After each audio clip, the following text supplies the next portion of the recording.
Now, in 2019, there's still a House of Lords in Britain, and the people who sit in it were born into it. But the House of Commons has all the authority. Yes, there's a queen, and she's descended from William the Conqueror, and goes farther back. She traces it back to Cerdic, who lived in the 400s. And then if you believe mythology, she traces it all the way back to Adam. She can name the names. I've seen it done myself. But she has no real authority. I'm talking about Queen Elizabeth II.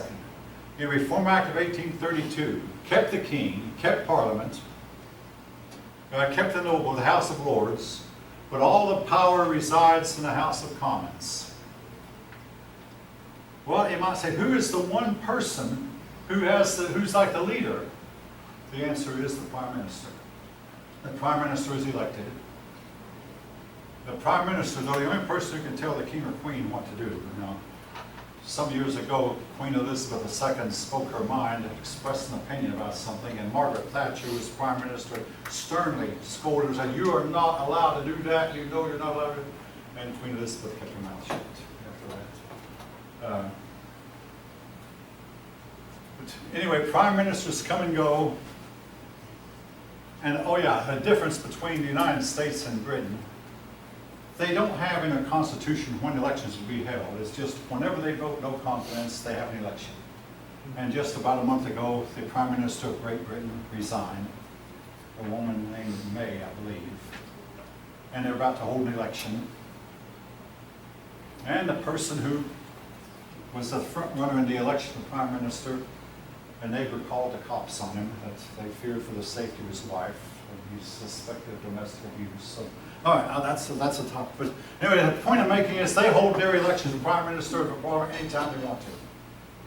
Just wait. Well, you know, we need a new election. We've lost confidence in our present leader. We need a new election. All right.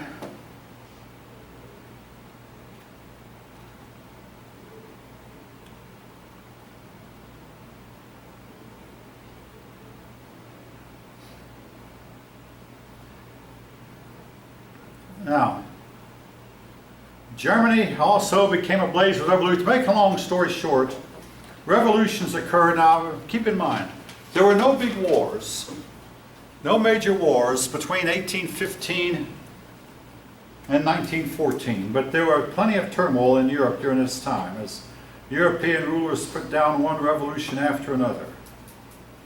And for the most part, the monarchs won. All right, now moving to Latin America.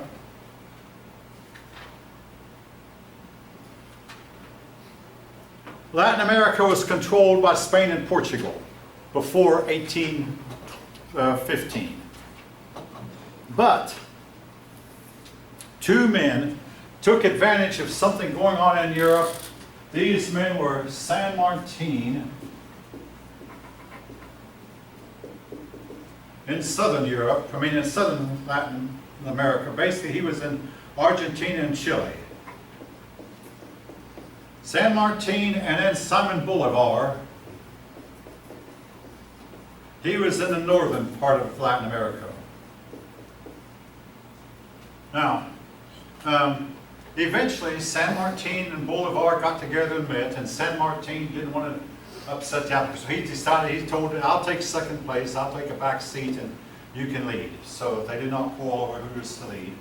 San Martin freed Argentina and Chile. Bolivar freed 6 countries, including Colombia, Bolivia, Ecuador, Colombia.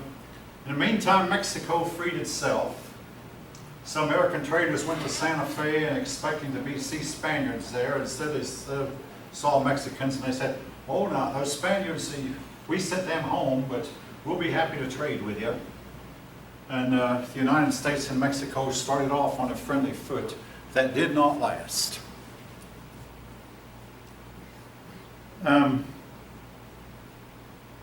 Now, as these nations got their independence, one of the first things they did was free their slaves. Every Latin American country. And they had an easy time of it. Now, folk, I had a brother one time said, "Latin America freed its slaves without a civil war, why couldn't we?" The answer is, no Latin American country was as sectionally divided as the United States was, where that one section of the country, namely the Southeast, was determined they had to hold on to slaves, whereas no Latin American country, I mean, a Latin American slave owner might wonder, I wonder what the next dictator is going to do, and besides, he was scared his slaves would rebel, and finally there would come a dictator who'd say, free your slaves. Okay, most of them were glad to get them loose. Now, Brazil was under the control of Portugal at the time. Brazil did not rebel. Portugal was not fighting Napoleon. Portugal and Brazil got along fairly well. The last major country to outlaw slavery was not the United States, it was Brazil. Brazil outlawed slavery in 1880, 15 years after the United States outlawed it in 1865. 15 years later. And again, in the case of Brazil, I mean, I've talked to a couple of students from Brazil, they were shamed out of it. I mean, like, hey, we're the only country in the world that still has slavery, and everybody else, all our neighbors have freed theirs, the United States even freed theirs, and we're left. So finally, Brazil freed its slaves in 1880. Latin America, now one thing we keep mentioning over and over again about Latin America, the rich were extremely rich and the poor were extremely poor. Now,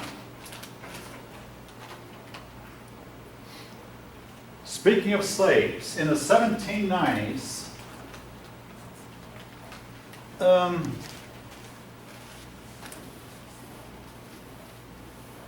Haiti had a slave uprising. Now, what's unique about the slave uprising in Haiti was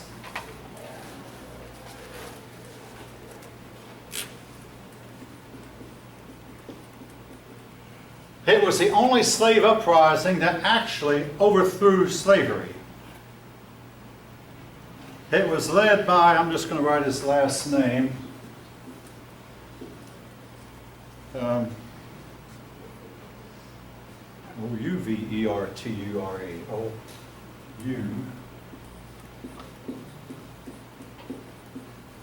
All right, now is there anyone who knows how to pronounce that name? If you do, I'd welcome your input. Is it the same as Toussaint? What's that? Is that the same person as Toussaint? Toussaint, yeah, Toussaint. Is Yeah, it's the same person. Toussaint was his first name. Louverture? I think that's right. Toussaint Louverture. I think that's right. But anyway, he was a slave himself, and he led an uprising that against the French. And the French were so busy having their revolution that they could do nothing much about it. So his slave uprising was successful, and he got rid of all the slave owners. Basically, also, he drove most of the Europeans out of Haiti, and a lot of them fled across the border. Now, Haiti is the western half of the island of Hispaniola. The eastern half is the Dominican Republic. Now, I had a student take offense when I said this, but then after class, when a lot of people don't want to say things out loud, and they said this is true. If you're flying over the island of Hispaniola and look down, if the area below you is brown, you're over Haiti. If it's green, you're over the Dominican Republic. The Haiti is one of the poorest countries in the world, the poorest country in the Western Hemisphere, and they have depleted the soil. In the meantime, the Dominican Republic has the same soil, the same rainfall, the same climate, same temperatures, and they prosper. Haiti does not. Each of you can decide for yourself why that might be. And again, I've had more than one student from Haiti, and if you take offense at it, I mean, hey, you're welcome to speak up. I won't argue. I'll let you say your lines. But this is what I have heard from more than one source. That Haiti is extremely poor, and the Dominican Republic, not so much. Now, you may know now, the Dominican Republic is making a lot of news here of late because a lot of American tourists who go down there are mysteriously dying. And I'm not going to speculate on why. It might turn out to be coincidence. A lot of Americans, the people of Haiti begin to fear, hey, we need the money those tourists bring, we can't. And they're afraid that Americans will stop going to the Dominican Republic, which might be the case. All right.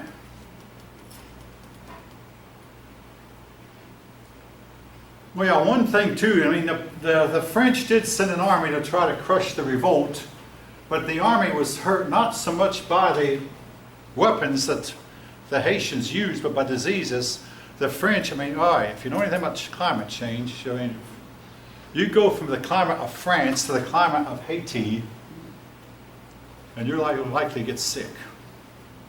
I see a few heads nodding. You're likely, even this is true even in 2019. I went to Latin America one time. The details, I'll spare you. Oh, yes. Anyone who's been can pretty well guess what I'm talking about.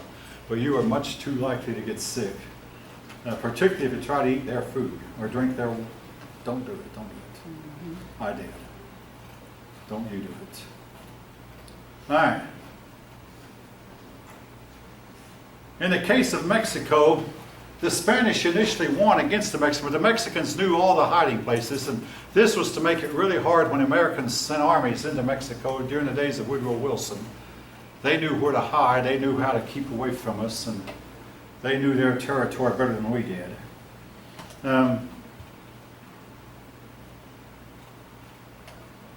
Brazil did declare its independence from Portugal, but they did it peacefully.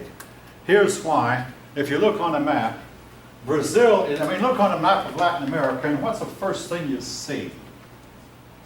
Brazil. I mean, Brazil takes up about half of South America. I mean, it's huge. And look on a map of Europe, and yeah, you can find Portugal if you use a magnifying glass. It's kind of hard to spot. It's on the end of Europe, you know. Anyway, Portugal just was not big enough to take on Brazil. So,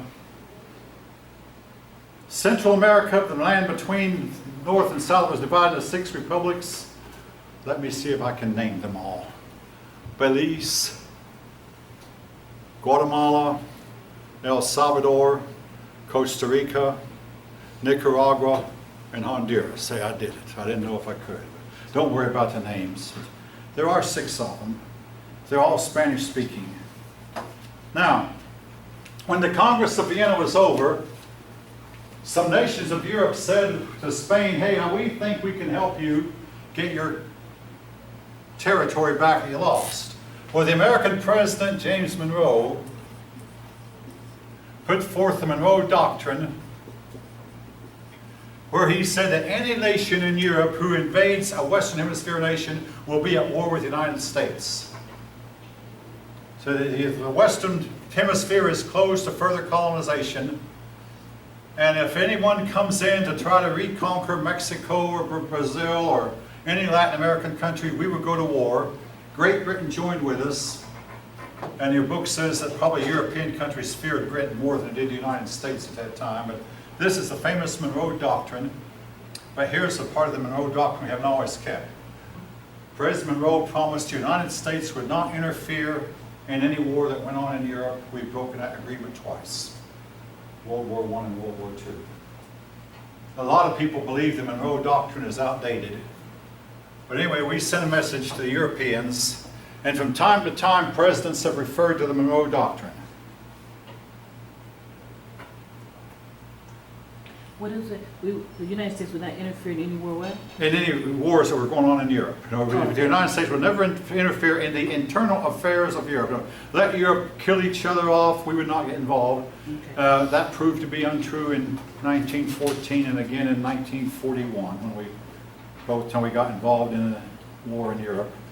I'm not in any way saying we shouldn't have. It's just circumstance, folks. Sometimes forces you to do what you say you're not going to do. Now,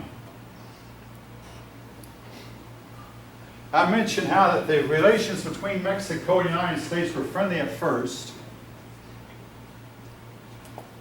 But, all right, this is going to sound a little bit strange. I know it's close to break time. The Mexicans could not get their people to move north of the Rio Grande. I mean, if a Mexican wanted to stay in Mexico, and they could not get their people to move into what is today Texas, Arizona, New Mexico, and California. So the Mexican government, wanting to populate those regions, they invited Americans to come over. So a bunch of Americans went into Texas, including Davy Crockett, Jim Bowie. Then the Mexican government changed. Eventually, the Mexicans put up a dictator who was really, really hostile to Americans, named Santa Anna.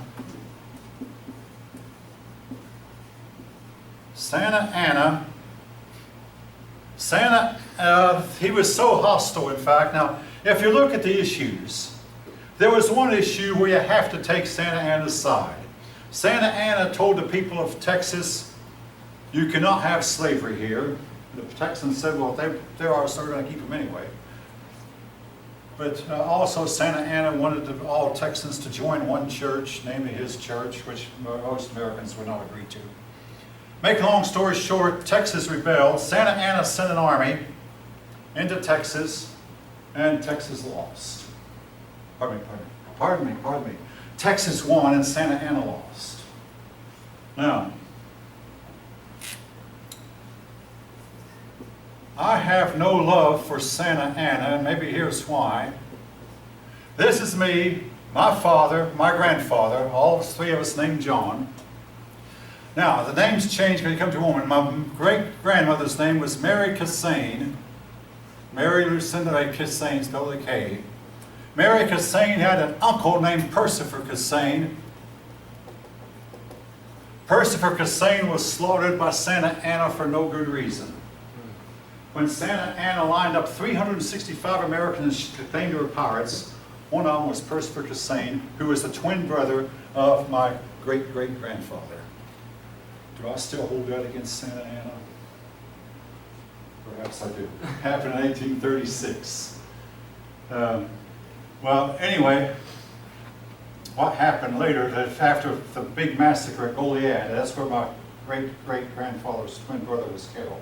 Twin brother was killed. After the massacre at Goliad, Santa Anna and his men took a siesta one day. Now, folks, doctors will tell you, taking a siesta might be the best thing you do for your health. But taking a siesta in a military situation, and he didn't have any scout, didn't know where the enemy was. Sam Houston was just on the other side of the hill. And all of a sudden, right while they're all sound asleep, Sam Houston plummeted down the hill, said, remember the Alamo, remember Goliad, remember the Alamo. Santa Anna took off running, and anybody who's been in the military knows when you see your leader run pell-mell away, his whole army scattered. He later learned that all Sam Houston was 700 men against his 1,600 men. Now, the Alamo had reduced Santa Anna's army from 3,400 men to 1,600 because the Alamo, they had only 180 men, but they killed 1,800 Mexicans. So they reduced Santa Anna's army to where Sam Houston would take care of it. Don't let anyone tell you that we stole Texas from Mexico. Texas stole itself for the best of reasons. All right, with that, folks, be back. I'm getting carried away. Be back in about 10 minutes.